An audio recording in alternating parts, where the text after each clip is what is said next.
भजमन नारायण नारायण नारायण, श्रीमन नारायण नारायण नारायण, विष्णु नारायण नारायण नारायण, सत्यनारायण नारायण नारायण, लक्ष्मी नारायण नारायण नारायण।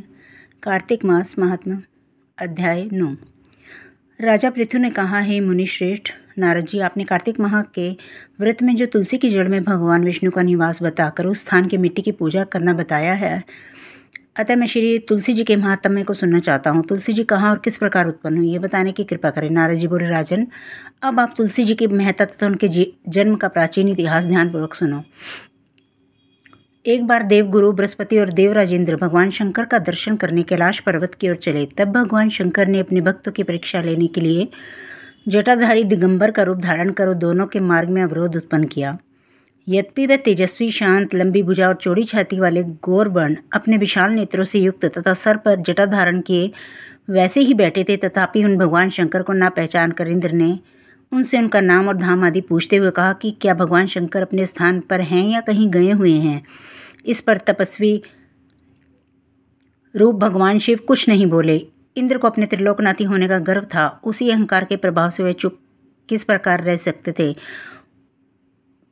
उन्होंने क्रोधित होते हुए उस तपस्वी को घुड़क कर कहा, अरे, मैंने तुझसे कुछ पूछा है, तू उसका उत्तर भी नहीं देता। मैं अभी तुझ पर वज्र का प्रहार करता हूँ, फिर देखता हूँ कि कौन तुझ दुर्मति की रक्षा करता है। इस प्रकार कहकर जैसे ही इंद्र ने उस जटाधारी दिगंबर को मारने के लिए हाथ में वज्र लिया, वैसे ही भगवान शिव ने वज्र सहित इंद्र का हाथ स्तंभित कर दिया और विकराल नेत्र कर उसे देखा। उस समय ऐसा प्रतीत हो रहा था कि वह दिगंबर प्रज्वलित हो उठा है और वह अपने तेज से जला देगा। भुजाएं स्तंभित होने के कारण इंद्र दुखित होने के साथ साथ अत्यंत कुपित भी हो गया, परंतु उस जटाधारी दिगंबर को प्रज्वलित देखकर बृहस्पति जी ने उन्हें भगवान शंकर जानकर प्रणाम किया और दंडवत होकर उनकी स्तुति करने लगे। बृहस्पति भगवान शंकर से कहने लगे, हे दीनानाथ, हे महादेव, आप अपने क्रोध को शांत कीजिए और इंद्र के इस अपराध को क्षमा कीजिए। बृहस्पति के वचन सुनकर भगवान शंकर ने गंभीर वाणी में कहा कि मैं अपने नेत्रों से निकाले हुए क्रोध को किस प्रकार रोकूं। तब बृहस्पति ने कहा, भगवान,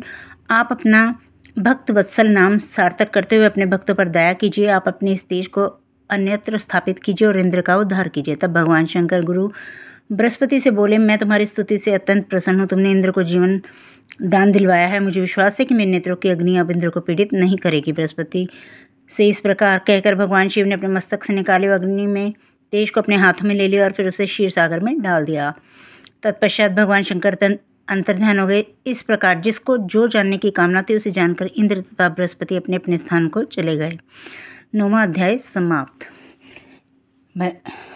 भजमन नारायण नारायण नारायण, लक्ष्मी नारायण नारायण नारायण, विष्णु नारायण नारायण नारायण, हरि नारायण नारायण नारायण, सत्य नारायण नारायण नारायण।